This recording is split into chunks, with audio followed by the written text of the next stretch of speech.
That was going through my mind, and I was really excited too to see what this ADU in the garage looked like. Yeah. That we could never see. Like I said, I was just excited to get into the house. Like, I didn't care what it looked like. I wanted to get started, but I think I changed my mind once we actually entered the house. Yeah, so let's share the screen again and show some photos, shall we? Yeah. You're checking out the Investor Shed Podcast with Nick Beveridge and Jeremy Kitchen. They're on the path to financial freedom, and they're taking their community with them. Stay tuned for the best free real estate investing advice on the internet.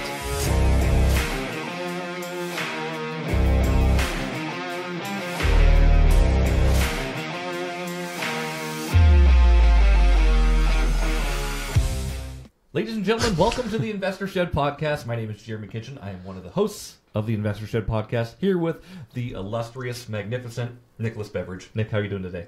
Doing fantastic, especially with that intro. Thank you, Jeremy. You're welcome. Yeah. You want to make you sound magical because you're a magical human. Ooh, especially today. Yeah. I'm feeling so magical. Speaking of magical, today we got a cool episode for everybody. We have a case study into one of the flips that Nick and I have partnered on. Actually, it was my first flip that I've ever been a part of. So we're going to deep dive into that. And hopefully you guys learn what to do, what not to do, and come away with some cool tidbits from this. So. Yeah, and we're going to be sharing our screen. If you want to see photos, if you want to check out the YouTube video of this, you'll be able to see what we're seeing here. But if you're just listening to this on audio, we will do the best to describe just how delicious this house looks. Some juicy things happened in this flip for sure, and that is not a pun. Actually, that actually happened. A lot of juice in this house. Leaking trusses, but we had the perfect LLC name for it. We did. Yeah. I'm sure we went over this in previous podcasts too, but Nick and I, we did a joint venture, or we actually started a new LLC on this one, correct? Yeah, this wasn't a joint venture. This was just a straight up partnership LLC. Yep. So Moist Homes was what we started, Moist Homes LLC. We started it as a joke, but it ended up sticking because it made sense with the project, mostly because Nick's assistant at the time said it was a bad idea to name an LLC Moist Homes. And so that made me want to just go ahead and register that name. So that's what we did, right? Hey, if we're going to gross people out, might as well stick to it. Right. It's a flipping project company, so I mean, it doesn't need to be an illusion of grandeur. Basically, it just needs to be accurate of what it is. Yeah. Some things you forget though, like when you actually put a gross name out there for an LLC. Your insurance people are going to see it. The title company is going to see it. The lender you're trying to get money from is going to see it. Everybody is going to see it. Your tenants are going to see it. It is what it is. It was funny at the moment, and then sometimes you kind of cringe too, like, oh yeah, that's Moist Homes LLC is who I have to make my rent payment to. We have to tell people this. Small oversight, of course, but whatever. What are you gonna do? We learn. Yeah, no, I still enjoyed the project and enjoyed what it is. So let's kind of dive into this, Nick. Yeah. Where do we want to start? So let's start from the birth of where this. I heard about this deal because you were with me. I don't know if you remember. At the time, it was the summer of 2021, and I was trying to take on the world. And you were right there with me, and we were actually at a well drilling site. Okay. Yes. Yeah. So we were out with Blake Thompson that day, and we were shadowing well drilling because I was somewhat under contract to buy this well drilling business up in Moist Springs, Idaho, and eventually the seller decided that he wanted to keep his business after months of negotiation back and forth with an attorney. I respect his decision.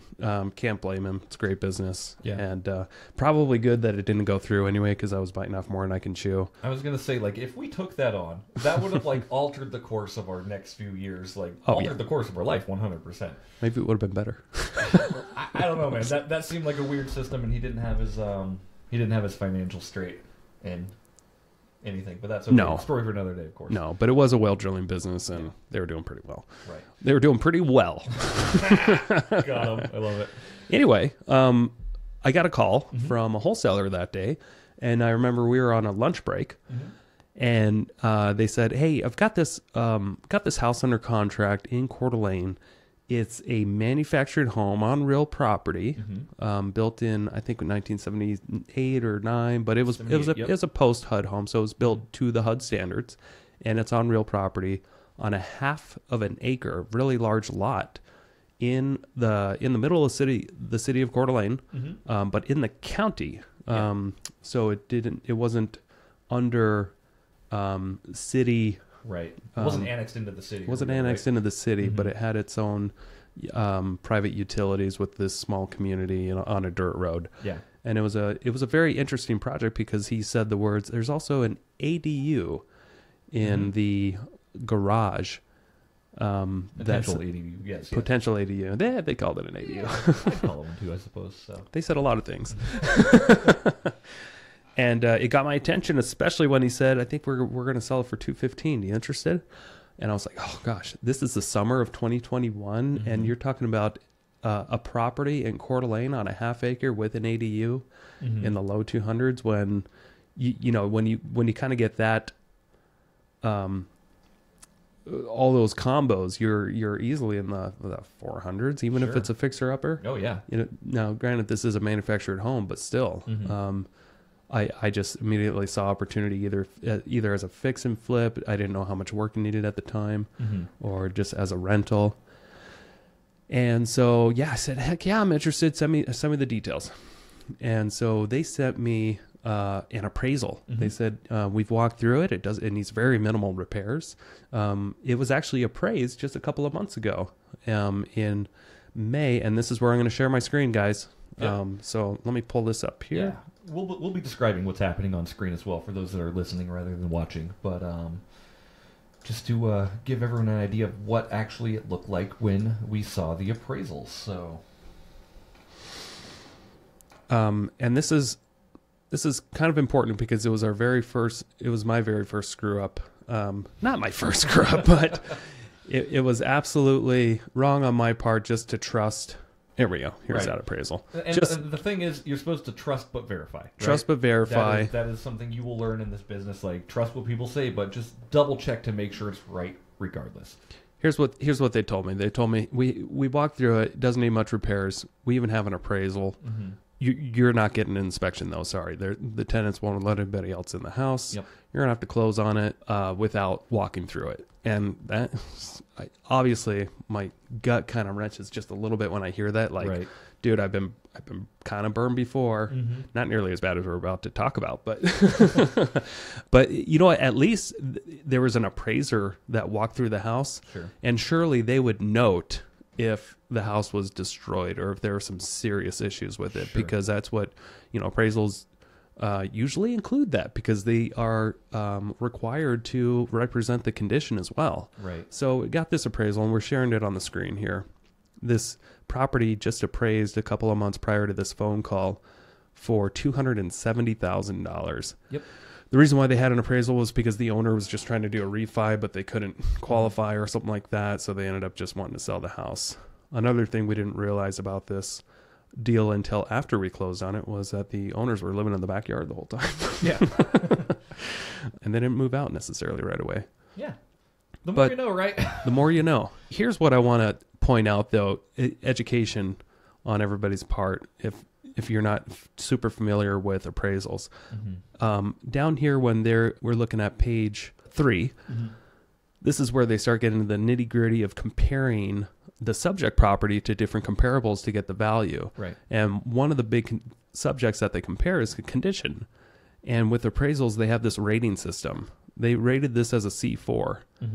And you can go online and do a little research and look at the appraisal condition ratings. And ratings are set from C1 as new construction all the way down to C6, which is severe deferred maintenance. They categorize this and most of the comps as a C4, which is to be described as minor deferred maintenance.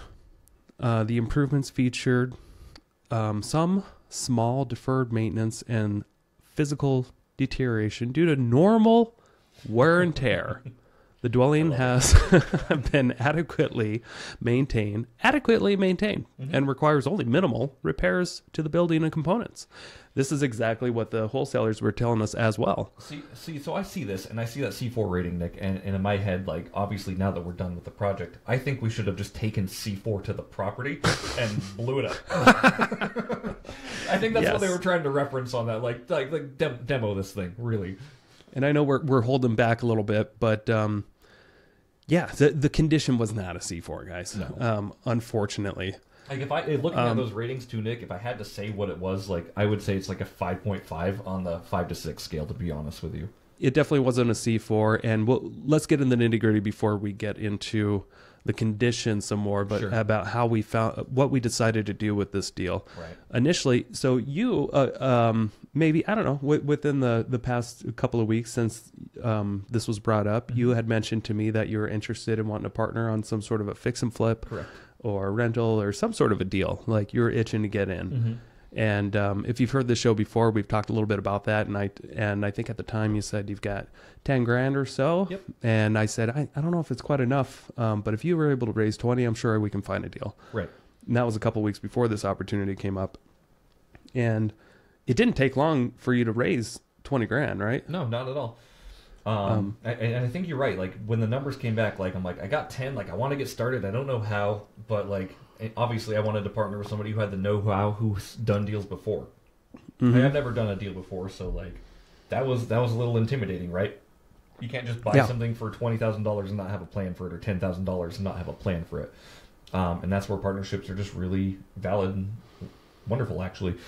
But yeah, it didn't take long to raise the extra 10. I think I sold a couple extra sports cards.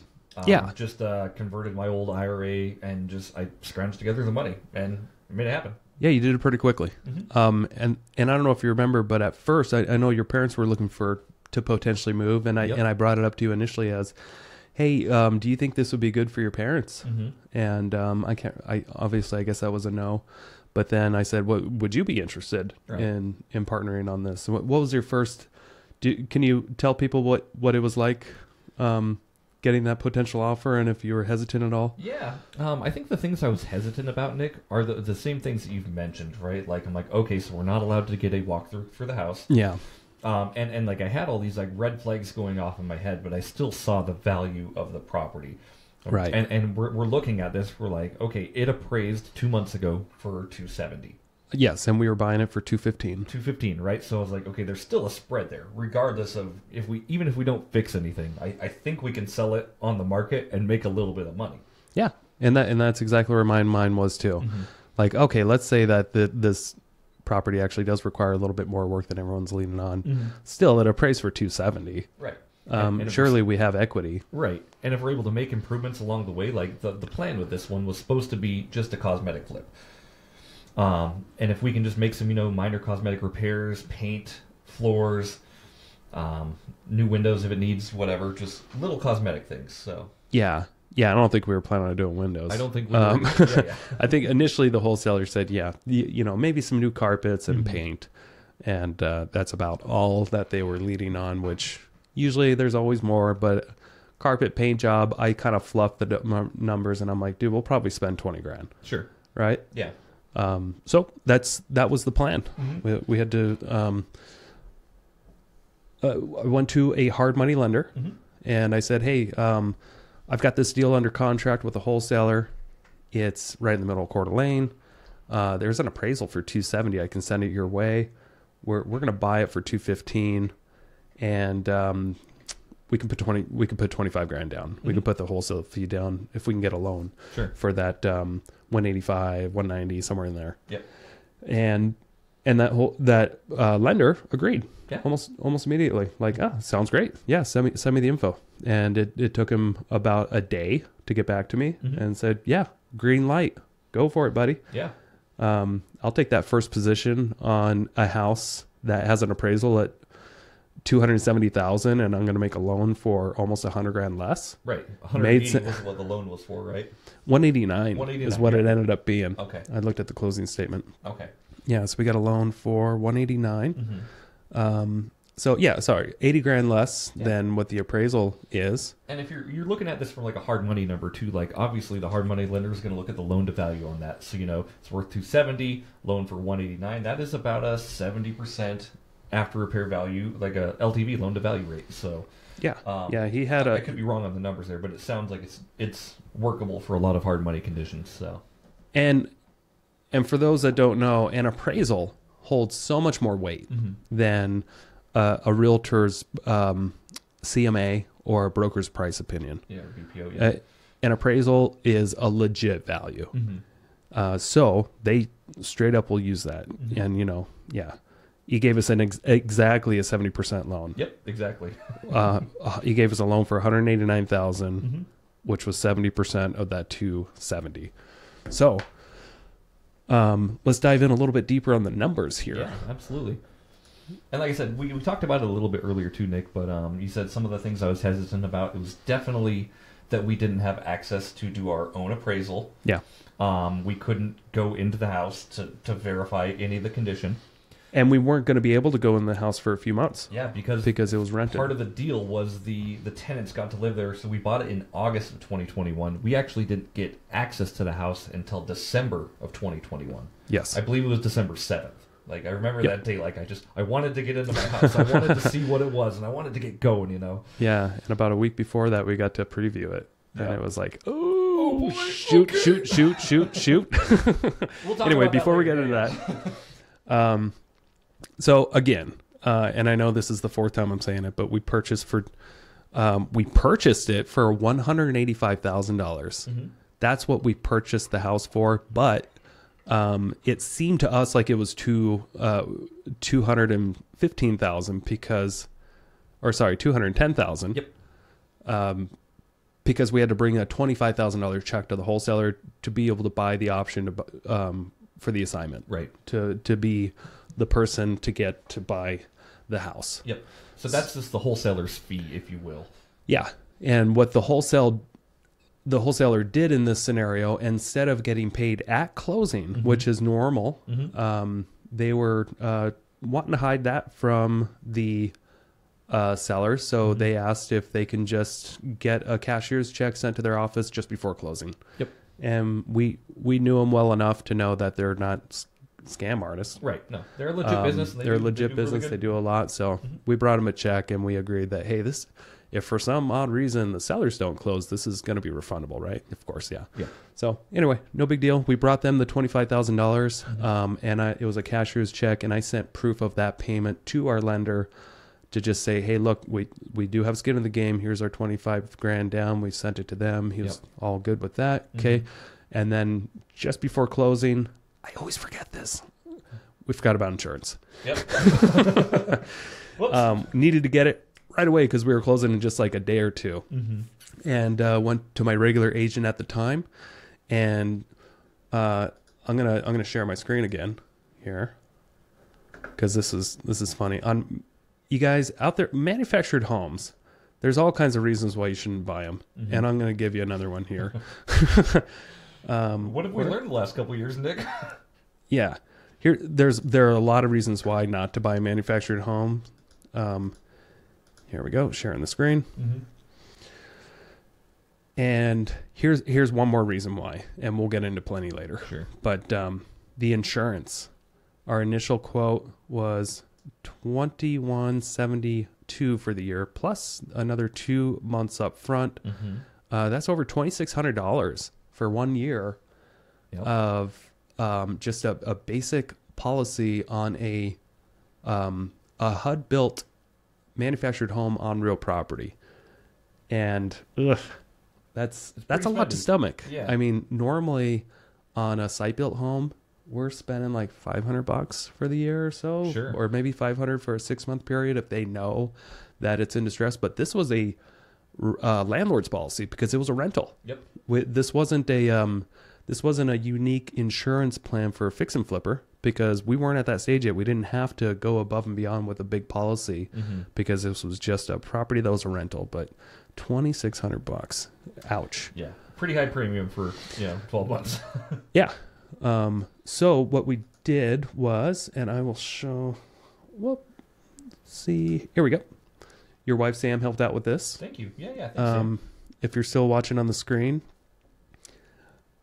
just a few days later, even though we already closed on the home, we spent all that money to the insurance company, it's still refundable if we want to replace it with another policy, which we were able to find one for like $1,000. Right. Still like double what a normal insurance policy is on a rental house. But less than half of what it was. But way less than half of what our initial payment was. So, and then even on top of that, I was still, if you look at the email chain, I'm like, is that the best you can do? Right. and what's crazy about this, like, you know, you don't have to take the first option that anybody offers you in any of this stuff, whether it's a contractor, an insurance bid. Shop around. If you have the time for it specifically, shop around and get the best rate with the best coverage that you need. Exactly. Good point. Okay. So that was our experience closing on it. Wasn't too exciting. We almost forgot the insurance, but we got it. We closed. We got a hard money loan. It was super easy because the numbers, to everybody's knowledge, made sense. Right. And it was also easy because, you know, we have these relationships with these hard money lenders and brokers, right? I think if you were a normal person who's never had a phone call with these lenders, I think it might have been a little more difficult. Yeah. But then again, that's just a relationship based built that the hard money lenders like. So yeah. So one of the big things that we were kind of missing after we closed on it was still kind of a solid plan. Like what are we going to keep this house? Are we going to fix it up and flip it? Like we still weren't sure about that because the market was just at the time where it was late summer 2021. It was just on rampant fire. And rents were going sky high, prices were going high. We just knew that we had this little golden nugget here sitting that once we get access to this house, we can fix it up a little bit and we can rent it out in cash flow, or we can fix it up and resell it, and we just weren't really sure still. But it's a good idea to have a plan, a solid plan. For sure. And I think that's what made it hard to actually figure out like a solid plan because we had so many options, right? Like, and we didn't get to walk through with this thing, and it's going to be okay either way. Yeah. Like we can sell it, we can, pay some short-term capital gains or business expenses, and we can come out with, I don't know, a few $1,000 a piece, probably 10 to 20 grand each. Yeah. And at the time, interest rates were very low, so it made sense to all of 2021. Almost everything I was touching, it was like, Burr, this would be a great Burr. We got to keep it. Low interest rates, sky high rents. That was going through my mind, and I was really excited too to see what this ADU in the garage looked like. That we could never see. Like I said, I was just excited to get into the house. Like I didn't care what it looked like. I wanted to get started, but I think I changed my mind once we actually entered the house. So let's share the screen again and show some photos, shall we? Yeah. Okay, here we go. Sharing the screen again. And while you're doing that, I'll just kind of give a little bit of background. Like I said, so we bought it in August of 2021. We were not allowed access into it until I believe December 1st or 2nd, right before the tenants moved out. And it was a doozy. So if you're sharing the screen right now, I am. Go back to that last photo if you don't mind, the first one. So you notice in the far corner of the ceiling, right here, right there, you're going to see a big bulge. The ceiling's falling down, and I wish I had a photo of the master bedroom because it was really bad in there. Yeah, for sure. Unfortunately, we weren't thinking far enough ahead that we're going to do presentations on this house someday, or else we would have got a lot more. Of, like what things were and everything in there. Yeah. So that was the original kitchen. It was, and there's some bowing going on in here. It's kind of hard to tell from the photos, but what was going on was, and look at under the sink was just a disastrous, moist mess. So moist homes, lots of leaks. Yep. It's always a good idea to take a photo of these tags if you ever see them on a manufactured home. If unfortunately you're buying one, because you're going to need these numbers for later. And it's a good idea just to get them for sure. Yeah. Here, this was kind of cool though about the property because it was so large. It had multiple different entrances. Multiple as in two. But it had a full access for like an RV on one side of the house with RV hookups, which was just awesome. And then there's this big old carport in the front and a detached garage on the right side of the house with another driveway. Man, that thing was ugly before we renovated it. Yep. There was an extra bar sink right off the living room, right next to the kitchen. It's kind of unnecessary, but I still think it's kind of cool. Yeah, I think it's cool. A lot of utilization of different. There's sinks galore in this house. Yeah, I like the oven, the range combo too. Like, it was so bizarre. Like, we couldn't figure out anything to put in that. Because we have to replace the oven, obviously. Yeah. What do we do? Shelves? Yeah, I think we did shelves there, and I'm like, there's just no way we're going to get another one of these to fit in here. This one was made in like 1978. I don't think they make them. Yeah, anymore. And these are old appliances. So sure. What we decided to do is just like cut the cabinets to fit in a slide-in range right here, and we made it work. You'll see in the photos, the after photos. I think we actually did a really good job on the renovation. We just spent, I want to say 6 times more than we anticipated. Yeah, it was around there, I think. So yeah, and we'll get into why here. Yeah. Part of the that heater wasn't working, by the way. Yeah, normal wear and tear. Right. Look at it. Clearly, obvious leaks back here. There's leaks on everything that was plumbing was leaking. So the second fridge spot. By the way, anyone flipping a house, I just want to throw this out there too. If you ever see a house that has a fridge in it, and either the fridge has been unplugged or just sitting there, do yourself a favor and just don't open it. Yeah, everyone's so tempted to just be like, "Oh, this fridge is unplugged. Let's open it and stink up the house." Yeah, it's the most foul-smelling thing you'll ever smell in your life. Yeah. This bedroom was unique. The bed was actually going through the subfloor. The bed was going through. That's how weak these floors were. Yeah. Yes, it's hard to see from the photos, but just like you said, the bed feet were just falling through the floor because they were so moist and rotted out.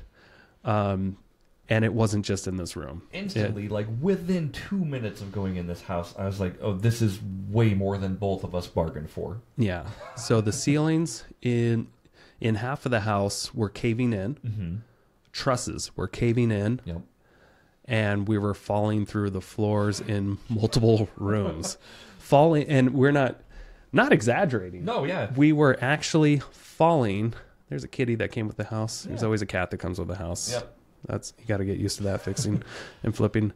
And we didn't have access to that garage right away. It was locked up. Yep.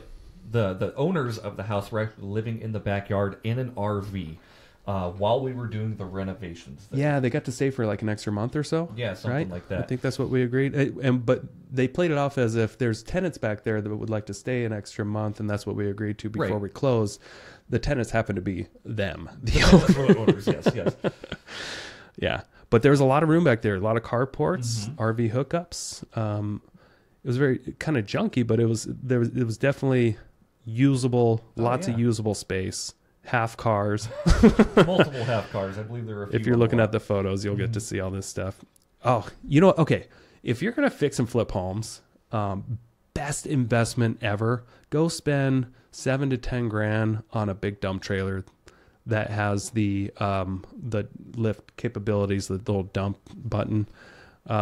Absolutely the best investment. When my brother bought this, I thought he was kind of crazy and just spending too much, but boy, was he right. He made the best investment ever, and that was, I don't know, 7 years ago or so, and it's just always being used. Sure. It's always being used on every site.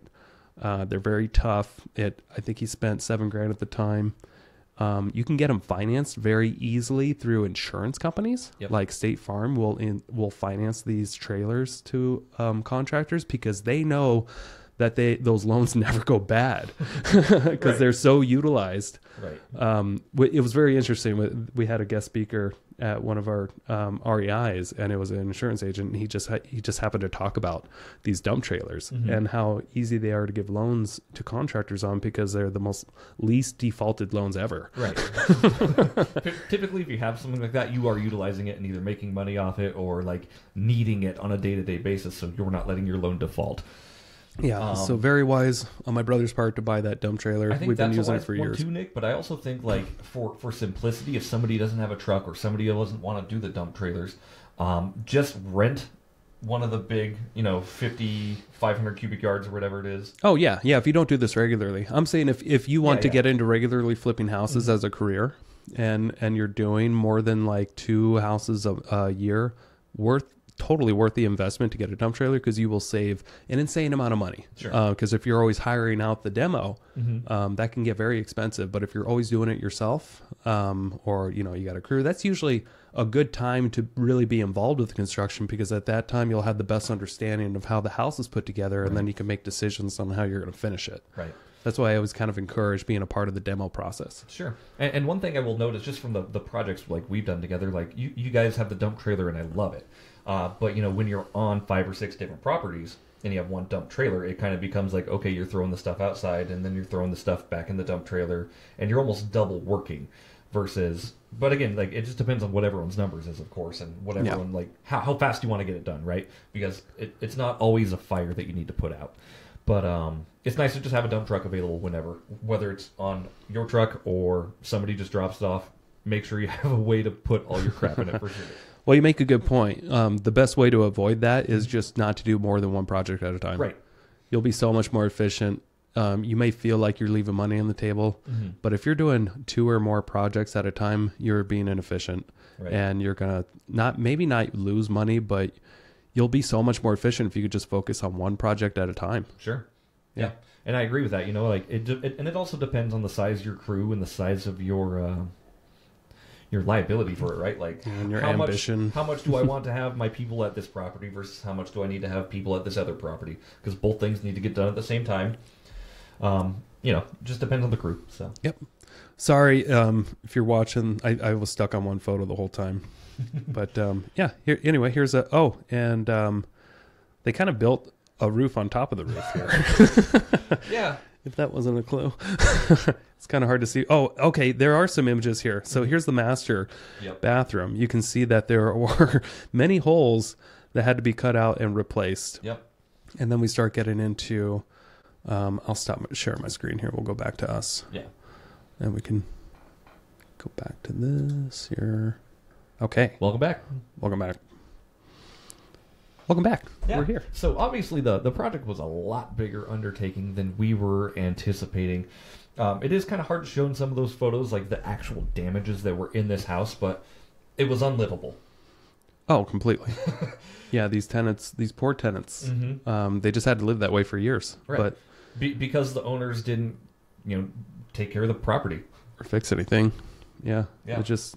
and you'll run into that when you're in this business long enough. There's just people that's just what their way of, maybe they just don't have higher standards. They don't care. They have other things going on in life. Yeah. But those are typically the properties that you'll end up with. Yeah. And these people weren't like, I'm not going to say they're not like professional landlords. They're just people that owned a house that wanted to make some money.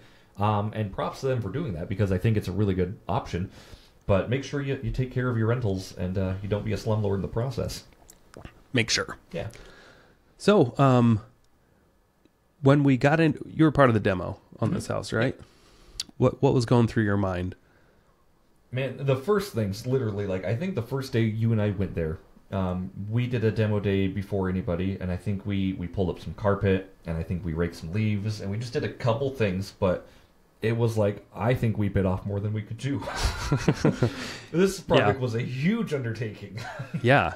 And I already had 7 or so going on the sidelines, and I was just like, another gut job? Jeez. Here we go. Can't get away from this. Yeah. I was still excited, though, because like how I learn is by doing. Like, you can talk about me until you're blue in the face. But until like I actually get my hands on something and figure out like what needs to be done, I have no idea. Yeah. And in that situation, we got into it. Obviously, it wasn't what was being represented at all. We did get...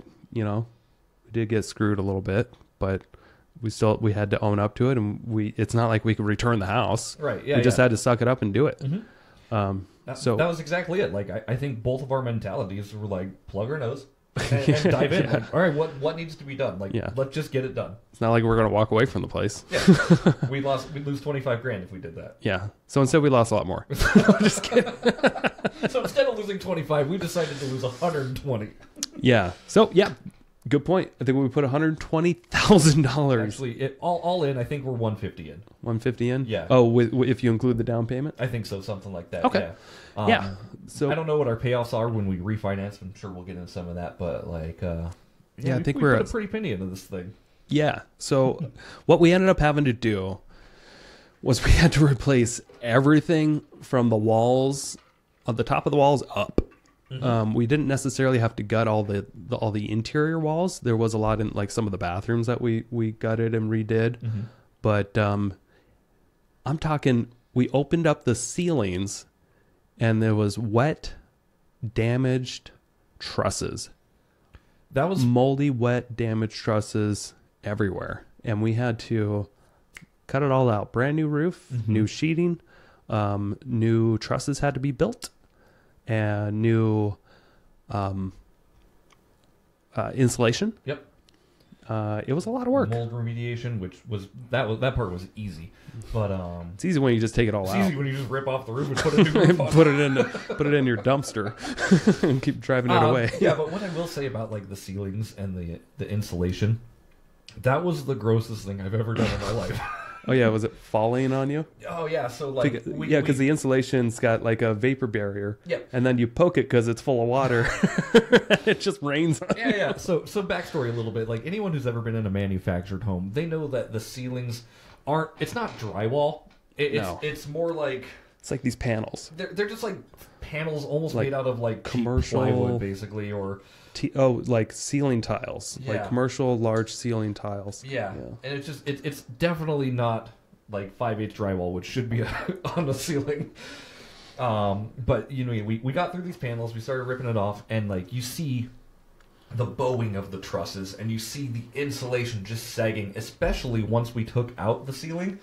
That sag became even more apparent. So the ceiling was like holding some of it up, but yeah, it was sagging down a good 6 to 12 inches in certain spots. It was pretty gross. And like I said, so with the insulation, with it being all wet since the ceiling or the roof wasn't, that we're sharing the screen here. So if you look at the second photo, there it is. That black right there where the cursor is. That was just wet insulation water. So you know, I poke a couple holes in it, and it just starts leaking everywhere because once you pop a balloon, it just kind of goes wherever it feels like. Like we're really looking at the flow of water here, but buckets upon buckets upon buckets, and that was just the most disgusting thing, like I said, I've ever done in my life. Yeah. So we put a lot of money into this house, and fortunately, since I had a construction company. We didn't spend as much as a normal person would have spent. A normal person would have spent a lot more. And $120,000 to spend on a remodel of a 1,700 square foot manufactured home is a lot to spend. But those were all true costs, just paying employees and paying for materials to get brought in. And that's about it. I don't know if we subbed much. Do we have many subs? I think some plumbers maybe did some rough-in plumbing. And you had a couple guys that weren't on your paid squad. Like you had Dave come in and do a few things. And, but we were still paying him. But we were still just paying him by the hour. Right. He didn't bid the job because sometimes to save money in construction, sometimes it's just more beneficial, depending on the type of person you have, just to pay a contractor by the hour and bring materials. Right. And you can save thousands of dollars doing it that way because otherwise the contractor has to guess how much he's going to spend on materials, and he's usually going to guess high. Yep. And then if he has to go use his own money to go to the store and buy stuff, you know he's going to mark it up. Oh, sure. So they've got to add another couple $1,000 in fluff when they're doing this kind of stuff. Sure. Just so that they don't lose money. Right. Nobody wants to lose money on these deals, especially. But a lot of contractors actually really prefer, like, oh yeah, you just pay me by the hour and then you bring materials here. Then I don't have to do any guesswork, math. I don't have to go to the store. Yep. I'm all in. Keeps I love me working too. Yeah. Yeah. A lot of contractors actually would prefer to do that, but sometimes you get contractors that will just juice the clock. Oh, you're going to pay me by the hour? I'm going to take my time. Right. It's a double-edged sword for sure. Yeah. As long as you find the right people willing to do the right work for the right cost, I think you're going to be fine. But shout out to Dave Holden though. Yeah. I doubt he listens, but man, he was awesome and he did not juice the clock. That guy's great. Yeah. Dave taught me so much on that job just because like I was on this property too, doing as much of the demo and reno as I could or help with.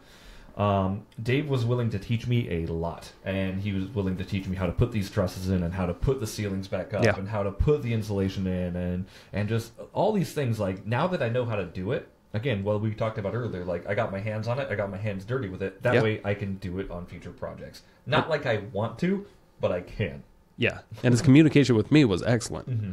Constant updates of, hey, here's where we are now. This is about how long it's going to take before I'm going to go home to get this done, and yada, yada, yada. But yeah, we couldn't be more lucky to get somebody like that to come in and help us out, because my crew, you know, like I said, I think I was doing 7 other projects at the time, so I couldn't just have my crew stop what they were doing to come work on this house that was going to take a long time. Right. That we weren't anticipating it to take a long time. Right? Yeah, exactly. And that's where it got weird too, because, you know, like when I came into this project, I think my job was almost to come in with the wholesale fee for the wholesalers. Yeah. That was basically what I was doing, sans $5,000, but I came up with most of it.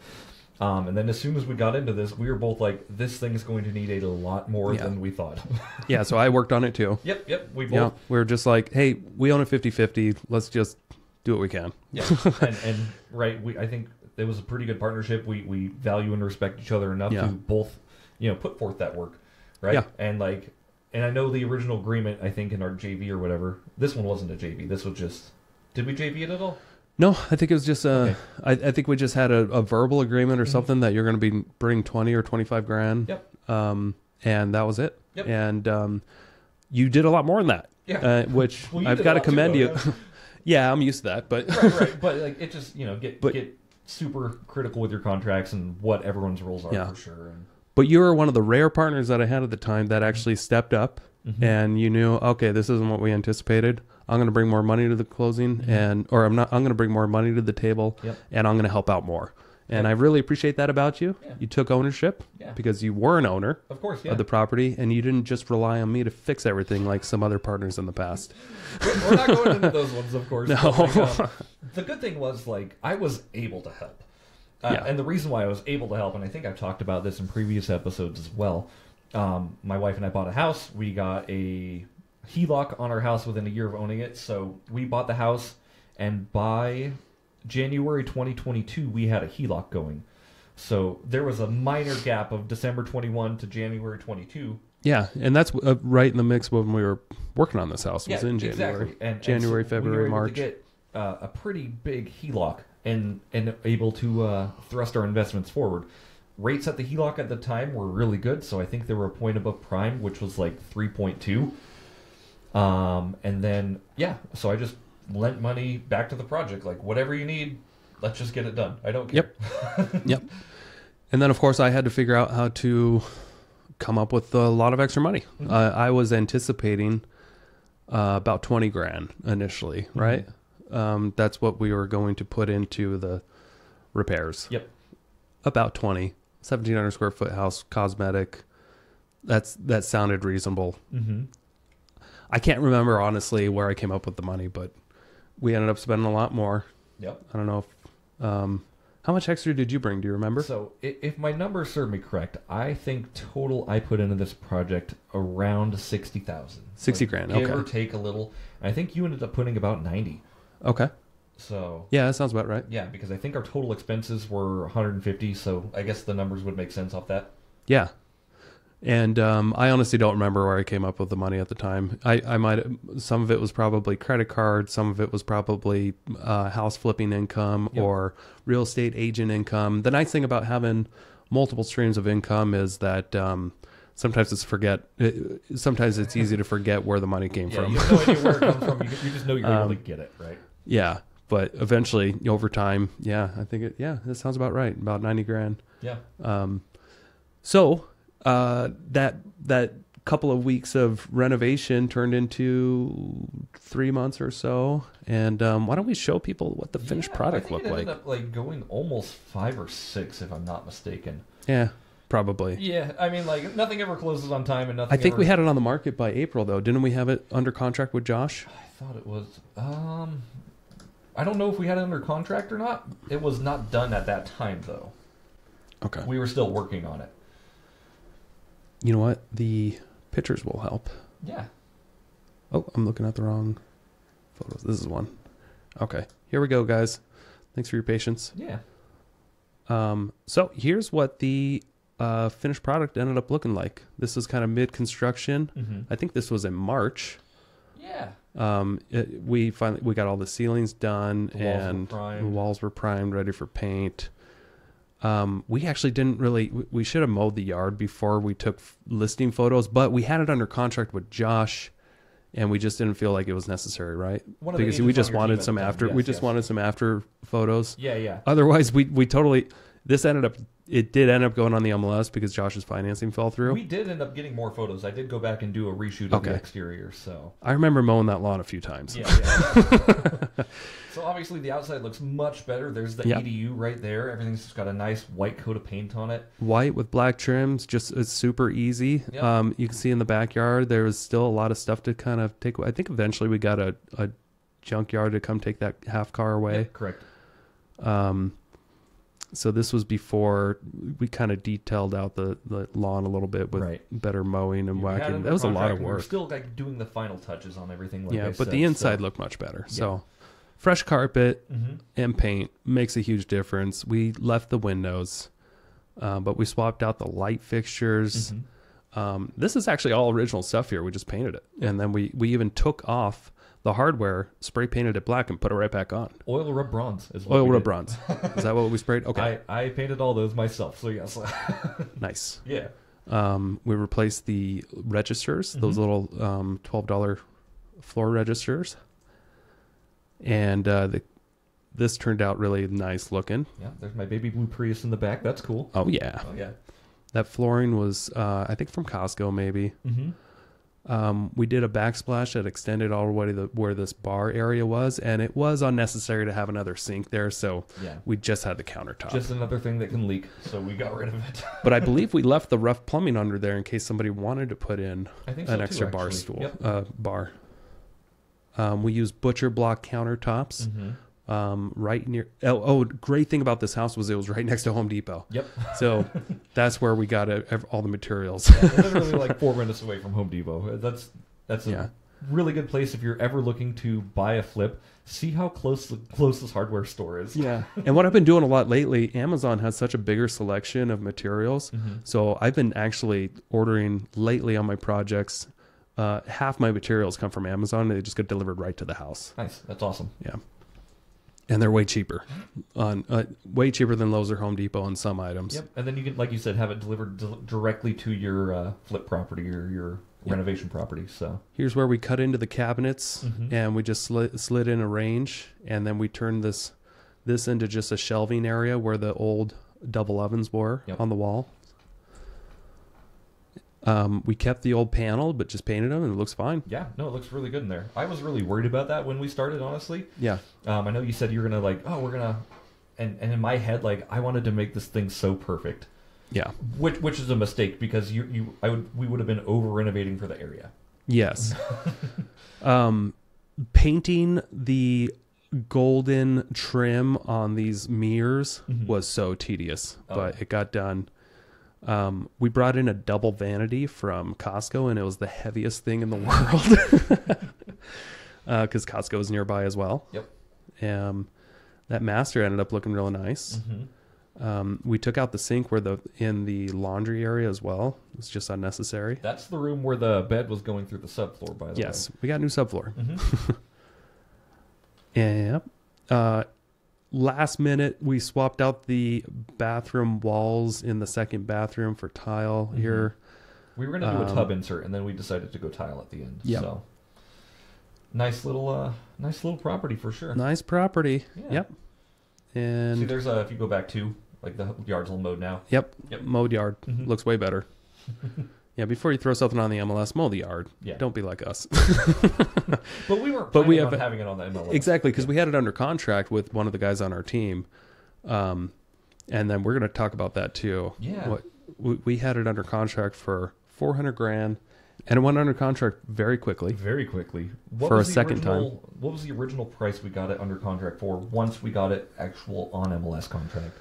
It was $400,000. $400,000. Okay. Yeah, we listed it for $399,000. We had it under contract for $400,000, and then this was we listed it in June of 2022, and rates were starting to go up at that time. Yep. They started going up pretty, in April, I think, and they were climbing pretty fast, and it it made that buyer that was under contract all of a sudden not qualify because the rates he did qualify, and then like the rates were going up like crazy, and then he had to back out because all of a sudden he wasn't approved like just within a few days. Right. And then we had it under contract a third time.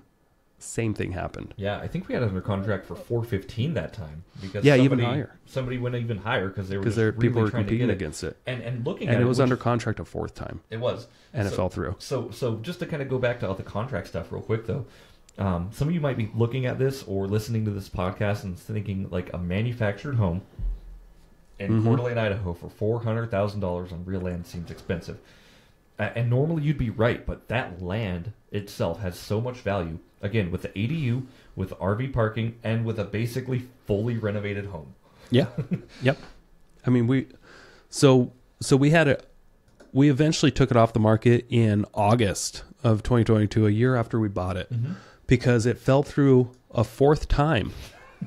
For the same kind of thing, because the summer of last year was insane. Rates were shooting up like crazy. The market was changing. Buyers were still fiercely wanting to purchase properties, but all of a sudden it was just like, oh, I don't qualify anymore? Wait, my payment's going to be that? Right. I think the fourth time it was because the interest rate was just so high that, and it was higher on manufactured homes. And this is another reason why you probably shouldn't buy a manufactured home is because when you go to resell it, buyers can't pay as much because they're paying sometimes almost a point higher in interest just because it is a manufactured home. Yep. There's many reasons why you shouldn't buy a manufactured home. We're just throwing out a couple. Yeah, we're just spitfiring a couple here. We could do a whole episode on why not to, but we should actually get somebody in here who does it. Yeah. But maybe episode for another day. Yeah. Well, I bought enough to say just don't do it. So anyway, after the fourth time it fell through, I remember you and I had a conversation and we're just like, what do you think of just renting it? Right. And all this time, keep in mind too, like we had our hard money payments. Yeah, it was $1,800 a month. Right. Which wasn't like in the grand scheme of things like the most expensive, but it was a year now. Holding it, right? That's a long time. Yeah, it was a year of almost $2,000 a month. That's almost $20,000 that we spent just in interest payments over a year. It adds up. Yeah. And especially like when it goes under contract and you're excited for it to close and get your paycheck, and then it falls out of contract and then it goes again. And this is during like a 3-month period, like we said, where we're just eating $7,000 basically. Yeah. Yeah, it was nuts. Yeah. So yeah, we made the decision to just keep it as a rental, and it's been great so far. Yeah. So what we initially wanted to do was we wanted to fence off the portion with the garage and the backyard and only rent out the house. Yep. And offer the house up for like $1,900, something like that, because the market rents were really high. And we were going to raise the money eventually and build out the ADU a little bit better in the garage because it wasn't really done right. Right. And then also potentially rent out the backyard to an RVer. So we wanted to have 3 separate rentals out of this property. Yeah. And I remember my property manager, the very first guy he showed, said, hey, this guy just he'd like to have the garage. He'd like to not have an RV in the backyard. He's willing to pay $2,800 a month. And you and I were just like, sold. Yeah, let's not build out an ADU right now. Well, sorry, we just put up a fence. I think he took the fence down or built a gate or something. Yeah. But either way, like it's a multifunctional property where we have that freedom to do a few things with it. That guy wanted the whole property, and he's paying for the whole property. So yeah, and so we were a little bit, we had a lot of cash into this property. We went to the lender that we initially got the hard money loan from, and he was also offering longer term financing up to 5 years at 8%. And we said, hey, can we get some of that sweet 5-year 8% money, and can we get a little cash out? This thing's worth more. Yeah. And we had appraisals. We did. We had appraisals because it fell through 4 times with 4 different buyers saying, hey, value's $400 now. Yeah, value and was so $400. He took that value and he gave us, I think, $290,000 or something. $280,000, I think, is what $280,000? it was. Yeah. So he was still conservative. And again, this is the same hard money lender that we used to actually finance the property the first time. Yeah. So he originally had the loan for $189,000. We did renovations for it, a lot of renovations, and the property appraised for $400,000. Right. So now he was willing to do a refi and give us cash back. Yes, cash out refi. Right. So we got another loan for, it was either 280 or 290, somewhere in that area. Yep. And I think our payments on it are like 22 or something like that. Yeah, I think we got like 90 grand or something, right? Yeah, we ended up getting 60. 60? Oh, that's how much we got. Okay. Yeah, because I remember getting Maybe a it was a lower $30,000 check and like feeling very good about that. And you Yeah. got a 30 because we're like, let's just split it right now and we'll figure it all out later. Maybe the loan was 2,700 or 270 or something like Yeah, that then. it was something like that. If but, we got 60 back. Yeah. It was really great to get money back in my pocket. Obviously, we still have money into the deal, which means we still have equity in the deal. So, which is fine. Yeah, if we needed to sell it today, tomorrow, we have an appraisal for $400,000, and we get more money back, or we can just keep renting it for the next 5 years and see where it takes us. Yeah. So it's important to note too, like when you are initially flipping a property, and then you got to go decide, okay, I got to rent it out. You do got to make a few more improvements. Just some things to note. Usually blinds is very common. So I went and installed some blinds. We got a refrigerator. Went to Costco nearby, put in a refrigerator. I don't know what else. Maybe that was about it. But blinds, a refrigerator. I think that was about all. We didn't put in a washer dryer, I don't think. No. Washer dryers, tenants should be able to bring their own washer dryers. Sure. That's something you don't want to have to maintain regularly. And I mean, if a buyer can pay $2,800 a month, they should have their own washer dryer. I agree. And they're still there. This was so now it's November of 2023, and we still have our $2,800 a month coming in. Yep. And our payment on that house is what, $2,100 or so? Yeah, 22? it's. I think it was like 21 or 22. I'm not. I have to go back and look at it. But so we've been cash flowing a little bit. Now we're not paying off any of the principal yet. We've just been kind of saving. We haven't dived into our cash at all, but we've just been kind of letting this account grow as we need, and then pay expenses. I think we've only had to do kind of 2 big repairs since we've owned the property. The AC for sure. We had to swap out the AC almost immediately. Yep. And then Avista, the power company, took down a bunch of trees in the backyard and left a bunch of wood out there. And it was bad. It was a lot worse than what they let on. Sure. So it cost us almost $1,200 just to get a lot of the wood hauled away, even though they had people coming for a whole summer to get wood. Right. People on Craigslist and stuff, and it was just so much of it because there were so many trees that were taken down by Avista. Sure.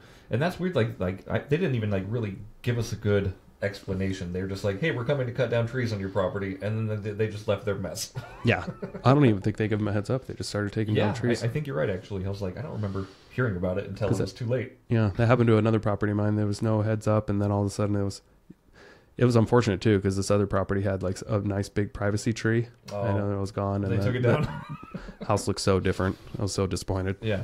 So that's something to think about too when you're buying these properties. Like obviously you might have big, mature, beautiful trees.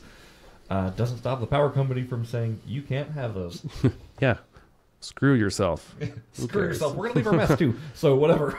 Yeah. So where do we stand now with this property? What do you want to do? Oh, good question, man. Like I'm letting the waves take me where I need to go with it. I am not in a hurry to sell. Okay. If you want to sell, let's do it. Okay. I've learned so much from this property that we can cash flow, we can continue collecting our rents. Obviously, we play rent management and everything like that. So your cash flow number that we talked about isn't your net cash flow. That's just gross. Yeah. But we have options, and I think the fact that both of us are not in a hurry to sell this because it is a cool property. Yeah. One day, if we decide to keep it long term, or this tenant wants to move out, I think we should redo the ADU. Yeah, me too. Yeah, I think that's a good idea. And I think we should, talk about what we were doing with the RV, make a specific boxed off kind of RV spot and kind of Frankenstein this yard a little bit. Hey, why not? Yeah, people need housing. It's a half and acre. It's a big enough house property where you can have an RV, an ADU, and a main house, and nobody will ever have to talk to each other. Yep, that's true. Yep. Just make sure you get your P.O. box because there's only one mailbox. Yes, good point. What do you want to do with it? I want to just let the tenant stay there as long as he wants. Mm-hmm. If we keep getting $2,800 a month for that, we were able to capture that when rents were high, and rents have come down since then. So the longer they want to stay in that house, the longer we can squeeze it, the better. We did give them a little bit of a discount on rent this year, if I'm not mistaken. Oh, was it $100? Well, yeah. Because was it $100? I think it's $100 a month. Oh, okay. And that's okay too. Like, I mean, but the market's come way down. Yeah, the market's come way down. That house should only be renting for $2,000 a month, maybe. Yeah, maybe. And again, if that comes to that point where like we're only going to be able to get $2,000 in rent for the thing, then we got to Frankenstein it. We either got to Frankenstein it or resell it, and that'll put us in a position to do one or the other. Yeah, and it's nice to have options when you have equity. Yep, 100%. Options equal equity, or equity equals options is what I always say. True. My dad says and cash flow too. Yeah. We have cash flow and equity, puts you in a great position to not really have to go one way or another. Yeah, and we can also leverage this property if we wanted, right? So if we wanted to buy another property, we could take a cross collateralization out on the equity in the property. That's true. Yeah, there's $130,000 of equity sitting there. And we could start a brand new project where we're completely overwhelmed with because we didn't get access to the property. At least we had those options. Right. Yeah. But all in all, I'm still happy to be a part of this project. I know it was kind of a lot to deal with, and it was just another thing for you to deal with. Yeah. But all's well that ends well, especially when you buy right. Yes. Yeah, we still buy it right. Even now, if we got an inspection, which if they allowed us to walk through it and get an inspection, knowing what we know today, would you still have wanted to buy it for the amount of money we bought it for? I would have negotiated further. Yeah, me too. I would have, and that's like we still got a good deal on it, right? Mm-hmm. And at the end of the day, like the wholesalers got paid their fair share. Like it doesn't matter if they got paid $25,000, $50,000, $200,000, as long as your numbers work at the end of that. I don't care how much we pay them, and like I said, I probably would have negotiated a little bit further. Mm-hmm. I probably would have been down in like the 160. Okay. Firm. Let's get this done. Yeah. At that time, but yeah. I probably would have passed. Yeah, knowing what I know. Knowing what you know, but hey, still we're able to buy real estate. We got it secured. Mm-hmm. We have money into it. It's a forced savings account. Yep. It's not the worst. Plus, we get tax benefits for having it, right? We do. Yeah. We get the greatest tax benefits ever. We share a K1. We have our own K1s. We do have our own K1s. That's how that works. We share. We share. Yeah. So let us know what you guys think. Let us know if I think this is the first time we've done a long case study on a podcast like this. Yep. And it might have been a little bit janky with the YouTube video, sharing my screen for maybe sitting on a photo way too long. This is our first time. Give us some grace, wouldn't you? Yeah. Yeah. And we did a good job describing everything, so if anyone is listening, just know it went from really gross to not so gross. Yes. But the name stayed the same. The name stayed the same. Moist Homes LLC. So yeah, man, let's take this out here. First of all, I want to thank everybody for watching or listening to the podcast. We definitely appreciate it. If anybody is listening and gets any value out of this, or watching it gets value, please leave us a review and a 5-star review. Really helps gain the show traction and helps others who are interested in the show kind of find what we're doing. And we just love networking with you all, and we love talking with you all, and very appreciative you're here. So we're so glad you listen. Yeah. Thanks. Awesome. See you next week, huh? You better. Thank you so much for checking out the Investor Shed podcast. If you enjoyed your time, make sure to leave a 5-star rating and review on Apple Podcasts and Spotify. Follow along on YouTube, TikTok, and Instagram at The Investor Shed for shorts and promos about each episode. Do you want to be a guest or know someone who has great real estate investing advice and stories? Reach out to us at theinvestorshed@gmail.com.